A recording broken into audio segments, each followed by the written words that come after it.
You mentioned East Palestine. Go ahead and put this up on the screen. We just learned that, as you guys recall, the thing that led to all of this toxic fallout and disaster and potentially, carcinogens and residents being incredibly sick and nauseous and headaches and all of the rest was they did this quote unquote controlled burn, which turned the whole train into this basically like bomb fireball.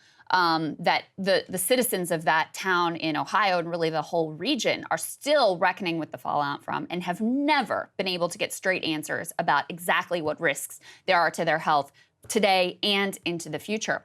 Well, we're now learning it looks like they may not have had to do that controlled burn at all. You had an owner of 5 of the toxic vinyl chloride cars that Norfolk Southern detonated over East Palestine said they told Norfolk Southern 3 different times they saw no evidence that vinyl chloride inside the cars was, quote, polymerizing and at risk of an uncontrolled explosion. Basically, the idea here is that Norfolk Southern was more interested in getting these cars off the track so that they could get back to business as usual and running their trains and turning their record-breaking profits and doing their stock buybacks and screwing their workers. They wanted to get back to that as soon as possible. So even though there, according to this testimony, was not an appearance that there was an imminent risk with regard to these cars, and in fact, the temperature, and this is really critical, was going down, and this is something that the NTSB confirmed, or the EPA rather confirmed, the temperature was actually going down in those cars. That indicates they did not need to do this at all.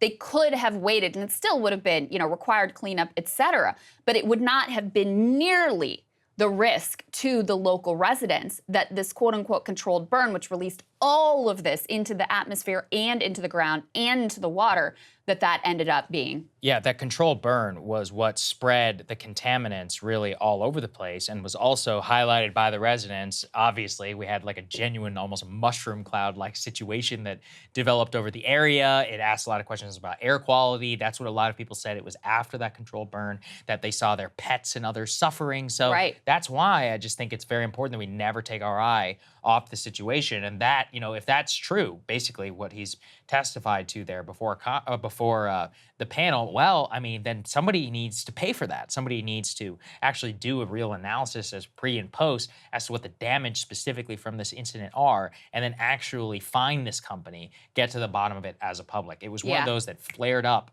almost immediately, but has largely been forgotten since. Yeah, and I want to give credit to the folks at Status Coup because they have stayed all over it. And in fact, even before this testimony came out, they had obtained a recording of an EPA official who didn't know he was being recorded, admitting that there was no evidence to support Norfolk Southern's decision to detonate those vinyl chloride cars. Quote, they did this to get the train lines open. That's according to a hazardous waste expert who listened to this leaked audio.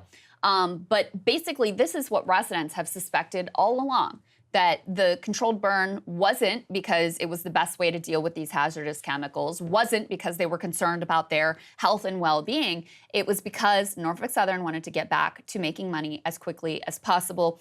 And apparently the EPA, it seems, may have had some knowledge of that. So it opens up a lot of questions about, even more questions about exactly what was done here and the way that this town and their residents were effectively sacrificed to the whims of this company and their desire to continue earning their record profits. Yeah, absolutely. And look, can't take your eye off of it, and we'll continue to be updated. The Status Coup guys are doing a really good job on this story. Hey guys, if you like that video, go to breakingpoints.com, become a premium subscriber, and help us build the best independent media organization on the planet. That's right. We're subscriber funded. We're building something new. We want to replace these failing mainstream media organizations. So again, to subscribe, it's breakingpoints.com.